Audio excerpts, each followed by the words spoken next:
The room laughed because confidence is loud when no one expects consequences. She didn't argue, didn't flinch, didn't defend herself.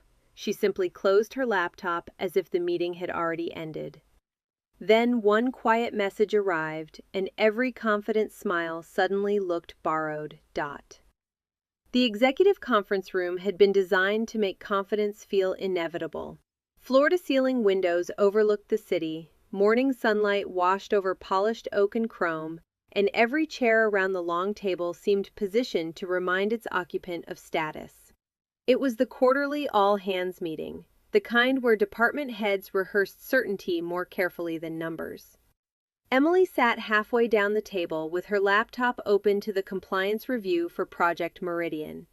Her slides weren't exciting, no soaring revenue curves or ambitious expansion maps, but they contained something far more durable than optimism: documented facts, missing certifications, pending approvals, unverified assumptions. She knew the project could still succeed, but only if those gaps were closed first. Around her, executives exchanged confident smiles, while employees along the walls whispered predictions about bonuses and promotions. The atmosphere carried the familiar electricity of a company celebrating itself before the finish line had actually been crossed.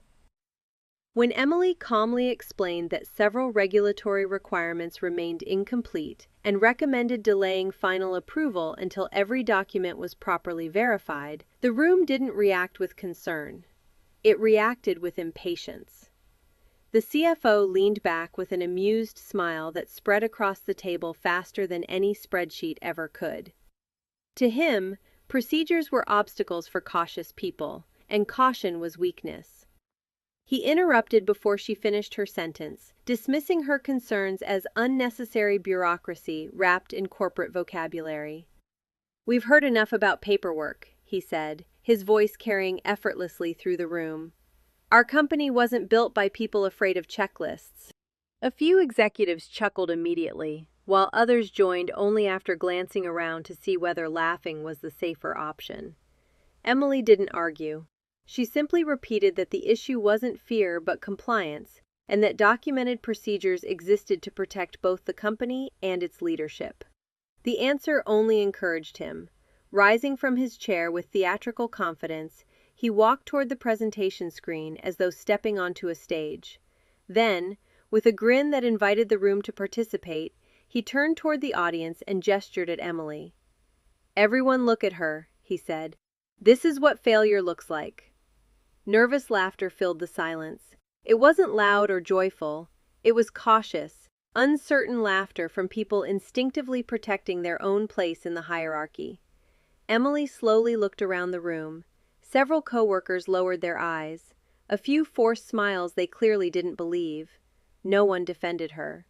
The projector continued humming behind her, indifferent to the humiliation unfolding beneath its light. For a brief second, everyone waited for the obvious reaction.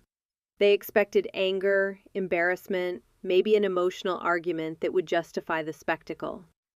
Instead, Emily quietly reached forward and closed her laptop. The soft click echoed through the room with surprising clarity, cutting through the fading laughter more effectively than any raised voice could have.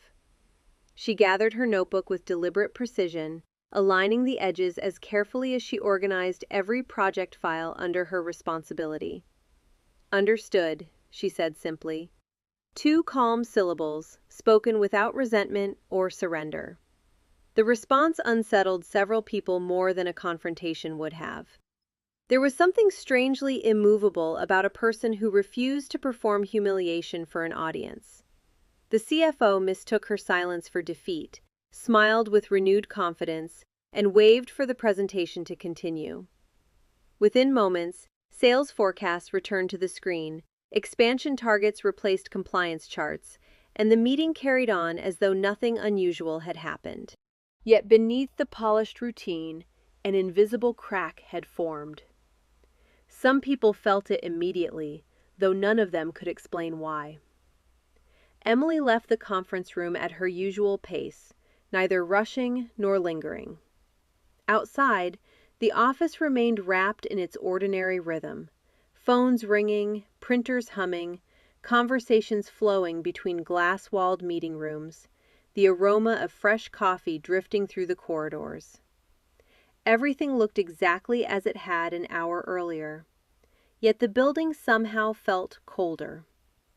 At her desk, she placed her notebook beside neatly labeled binders containing approval logs, revision histories, audit trails, and document preservation records accumulated over months of disciplined work. She had learned long ago that organization wasn't simply a professional habit. It was quiet insurance against chaos. Her inbox filled steadily with routine messages that suddenly seemed insignificant beside the memory of the meeting. Then a new notification appeared. No dramatic sound announced it. No flashing warning demanded attention. It was a single email marked with an external government domain, requesting immediate preservation of all documentation related to Project Meridian, pending a regulatory review. Emily read the message once, then a second time to confirm every word. She neither smiled nor celebrated. She simply reached for the project files, knowing that procedures never cared who had been applauded an hour earlier. Some victories never announce themselves with applause. They begin with a single request for records, and by the time everyone understands why, the room that once echoed with laughter has become painfully quiet.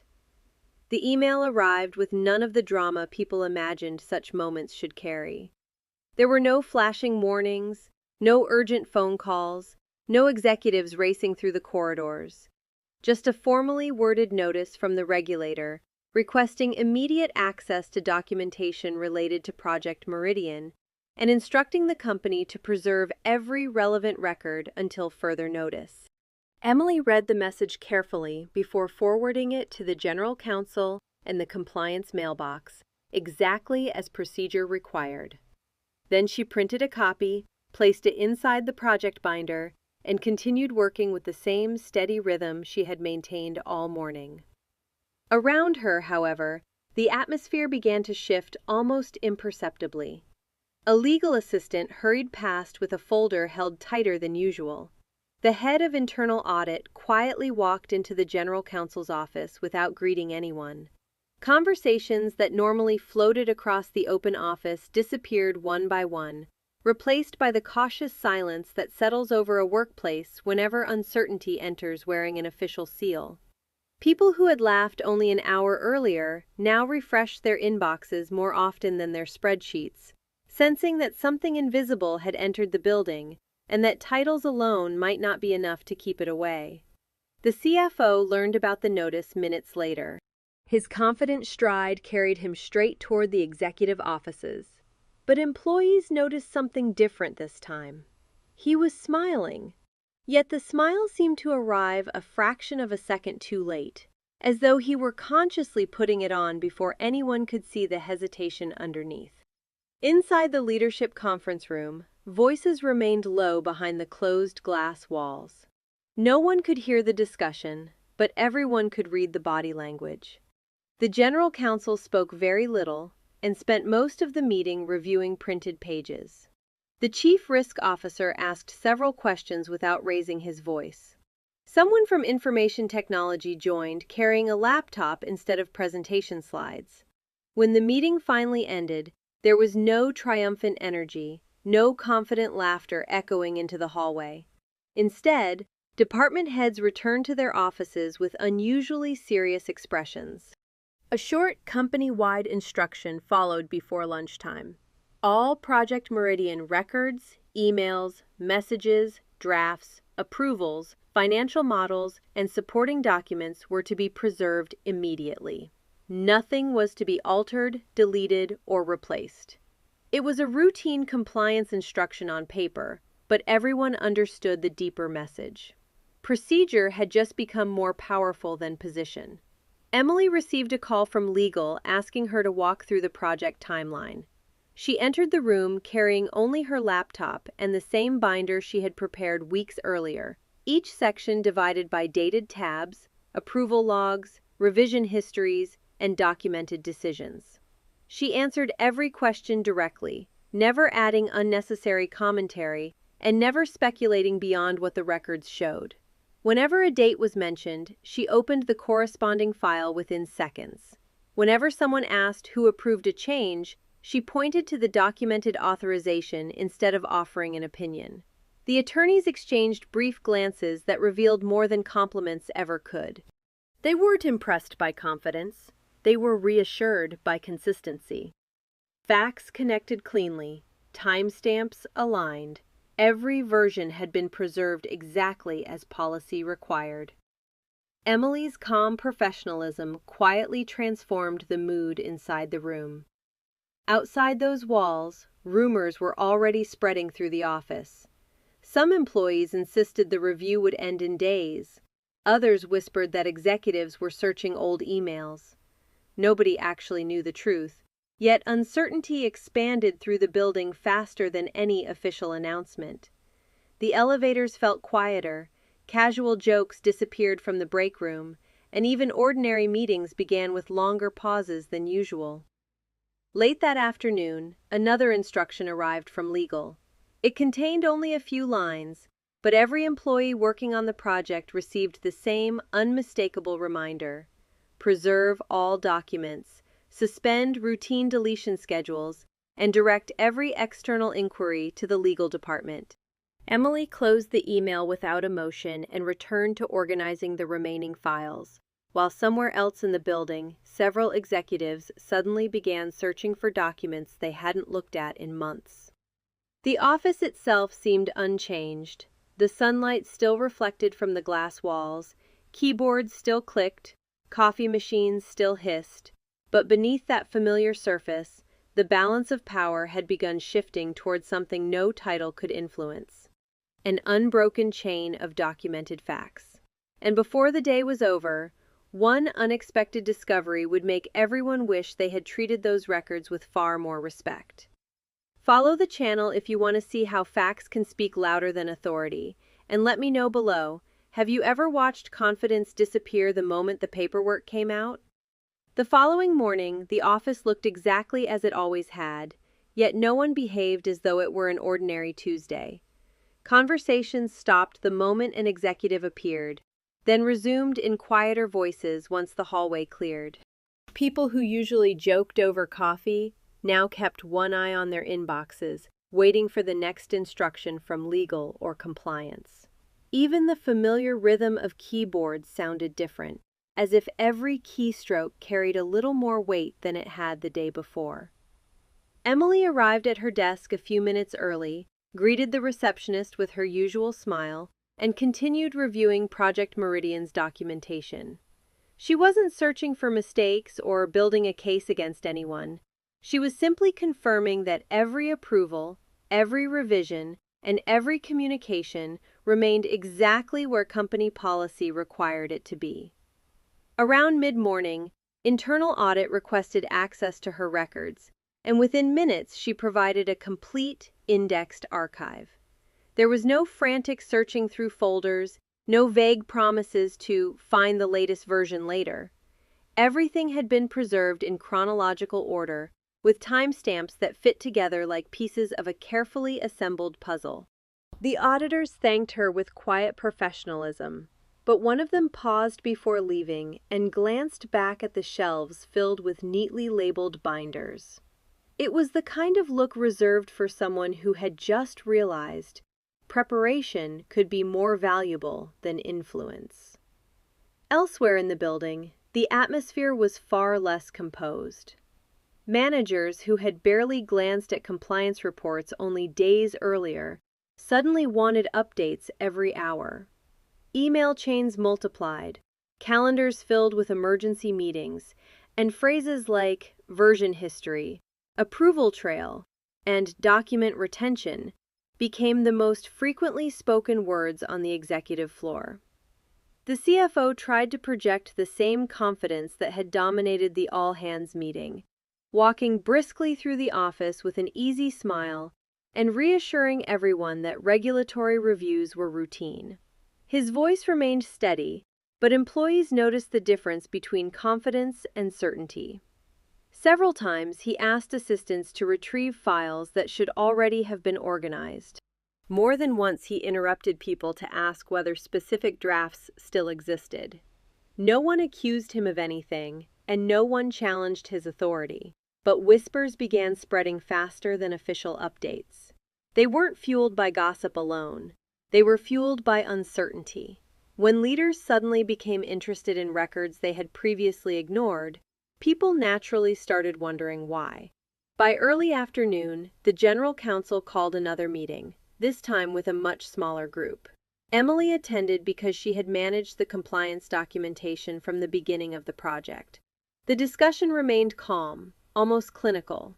Every question focused on process rather than personalities. Had review procedures been followed? Were approval responsibilities clearly assigned? Could each significant decision be supported by documentation? Emily answered only what the records established, never embellishing, never speculating.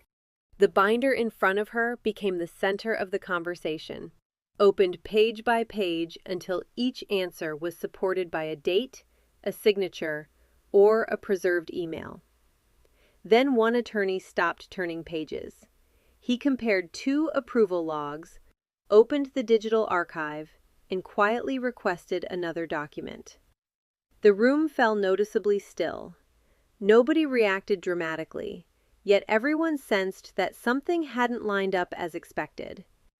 The inconsistency wasn't large enough to explain on its own, nor serious enough to draw immediate conclusions, but it was important enough that the discussion shifted direction.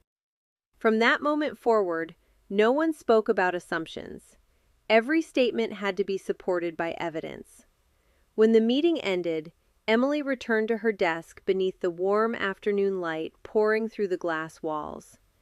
Outside, the city moved with its usual confidence, unaware that inside one corporate tower, the rules had quietly changed.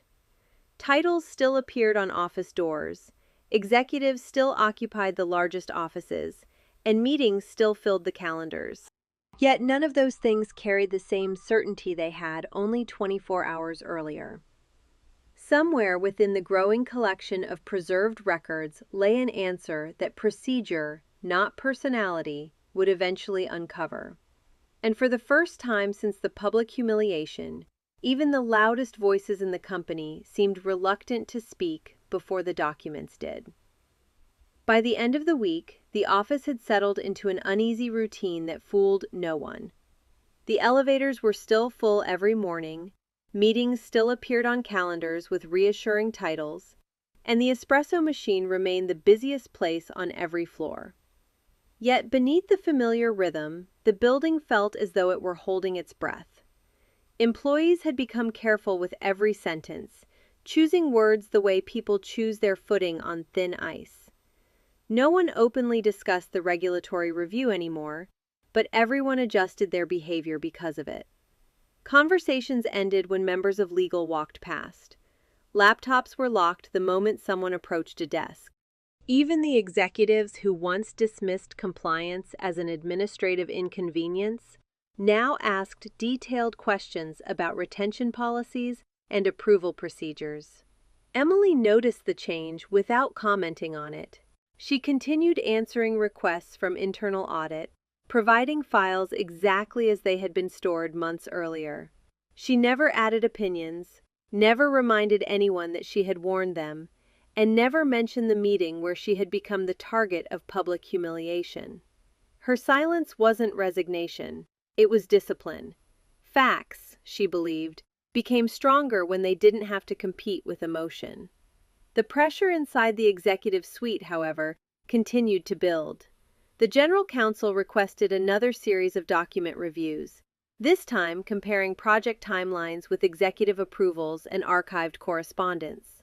What had initially seemed like a straightforward regulatory request was now exposing small inconsistencies that, taken individually, looked harmless, but together demanded explanation. Some approvals had been rushed. A handful of supporting documents had arrived after key decisions, rather than before them. Certain financial assumptions had remained in presentations even after internal concerns had been raised. None of this proved misconduct, and no one rushed to conclusions. Instead, every discovery led to another question, and every question required another file. The process moved slowly, almost patiently, but that patience carried its own quiet force. Procedure didn't become distracted by confidence, reputation, or impressive job titles. It simply followed the evidence wherever the documentation led. Employees began noticing that the CFO attended more closed-door meetings than ever before. He still walked the halls with polished confidence, yet his smile no longer encouraged people to laugh with him. It encouraged them to look away. Late that afternoon, Emily received an invitation from the regulator for a formal information meeting. It wasn't an interrogation, nor was she identified as the subject of the review. The request was precise and professional, asking her to explain the project's compliance workflow, document retention practices, and approval process. She prepared exactly as she prepared for everything else, with orderly notes, dated records, and verified timelines. When she entered the conference room, the discussion remained respectful from beginning to end.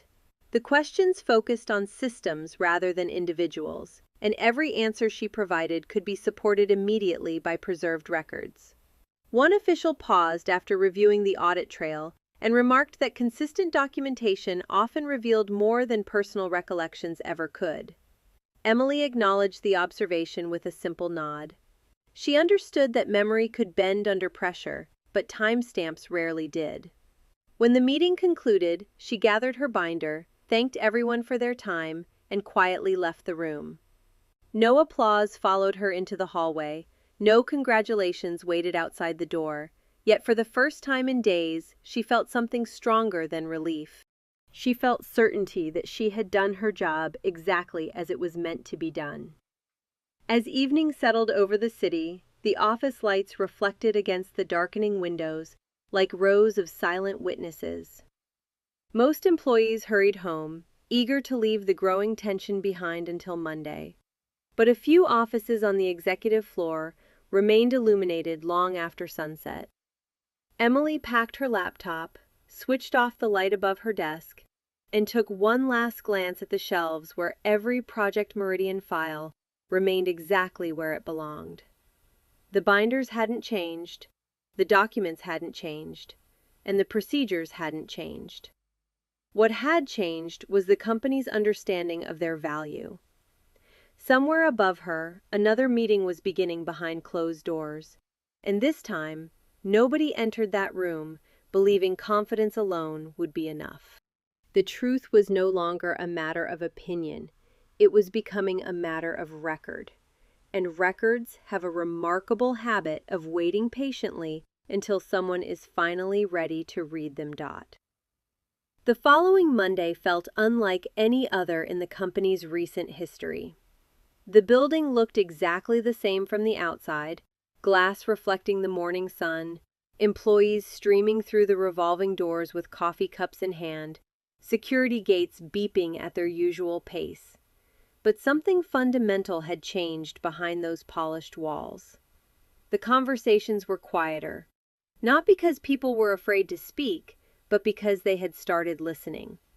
The regulators' review had officially concluded, and while the company had avoided severe sanctions thanks to its complete cooperation and preserved documentation, the final report was impossible to ignore. It praised the integrity of the compliance records, criticized weaknesses in executive oversight, and required several governance improvements before the project could move forward. No dramatic headlines followed. There were no television cameras waiting outside the headquarters.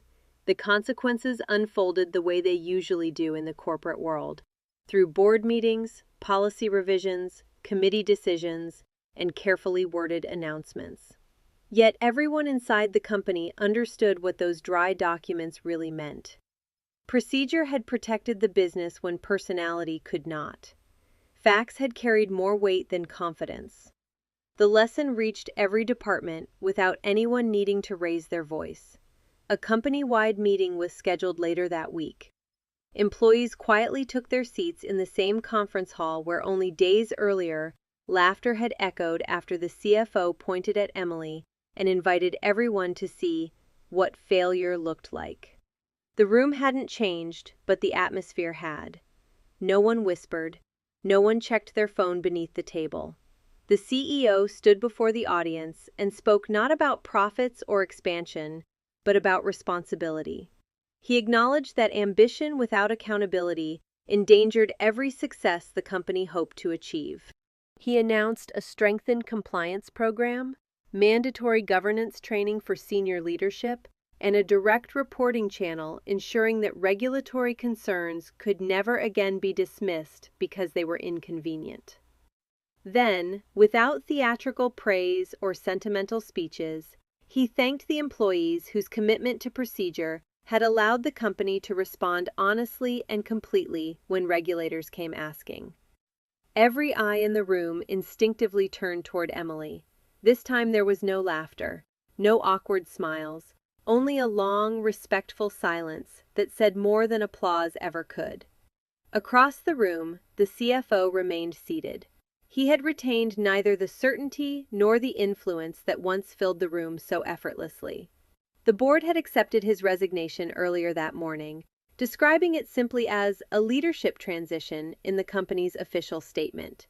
No accusations, no public humiliation, just the quiet consequence of decisions that could no longer withstand documented scrutiny. Emily never considered the moment a personal victory.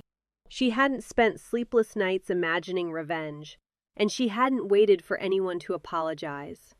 What mattered to her was something much simpler. The procedures she had defended when everyone mocked them had done exactly what they were designed to do: protect the organization, preserve the truth, and ensure that decisions could be judged by evidence instead of emotion. Before leaving for the evening, she packed the familiar binder that had accompanied her through every difficult meeting. Most of its contents would soon be digitized and archived under the company's updated compliance system, but she paused for a moment before placing it into the records cabinet. Every neatly labeled divider represented hours of careful work that had seemed invisible when everything was going well. Only when the pressure arrived did people finally understand its value. Looking through the office windows, she watched the city lights begin to appear one by one across the skyline. The same view that had witnessed her public humiliation now reflected something entirely different. Not triumph, not vindication, simply peace. She had stayed true to her principles when it would have been easier to defend herself with anger. In the end, that choice had spoken louder than any speech she could have delivered. Months later, new employees joining Project Meridian learned about document preservation, regulatory readiness, and compliance culture during their first week of training. They were shown updated procedures, clearer approval workflows, and practical examples demonstrating why every signature, every revision, and every retained record mattered. They never heard the names of the people involved. The story had stopped belonging to individuals and had become part of the company's culture instead. Somewhere in the archive remained a complete set of project files, preserved exactly as required, quietly reminding anyone willing to look that integrity is rarely dramatic in the moment. It is built one careful decision at a time, often unnoticed, until the day the truth needs a witness. And when that day finally comes, influence may shape the room, confidence may command attention, but only the record endures. And in the end, it is the record that writes the final chapter.